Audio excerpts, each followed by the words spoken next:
નમસ્કાર, GS news 24/7 માં આપનું સ્વાગત છે। હવે જોઈએ આજના સમાચાર। ગોંડલના ધારેશ્વર રોડ પર આવેલા વાછરા ચોકડી નજીક નવવિધાન સ્કૂલની સામે એક પરિણીત મહિલાની હત્યા। પરિણીત પ્રેમીને ગોંડલ મળવા આવેલ કોઠારિયા રણુજા ગામે રહેતી જલ્પાબેન ઉમેશભાઈ મેર નામની મહિલાની હત્યા।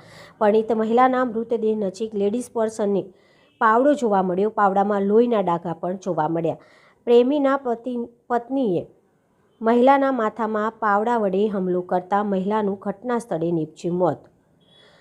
પાવડો મારીને પતિની પ્રેમિકાને મોતને ઘાટ ઉતારનાર મહિલા જિજ્ઞાબેન કિશોરભાઈ હાંડાની પોલીસે કરી અટકાયત। મૃતક મહિલાના છૂટાછેડા થયા હોવાની સાથે મહિલા તેમના પરિણીત પ્રેમી કિશોર હાંડાને મળવા આવી હોવાના સૂત્રો દ્વારા જાણવા મળી વિગતો। ગોંડલ શહેર એ ડિવિઝન પોલીસ અને LCB પોલીસે ઘટના સ્થળે દોડી જઈ તપાસ હાથ ધરી મૃતક મહિલાના મૃતદેહને PM અર્થે ગોંડલ નગરપાલિકા એમ્બ્યુલન્સ મારફતે સિવિલ હોસ્પિટલમાં ખસેડવામાં આવ્યો। પ્રેમ પ્રકરણમાં મહિલાની હત્યાને લઈને તપાસનો ધમધમાટ શરૂ કરવામાં આવ્યો છે।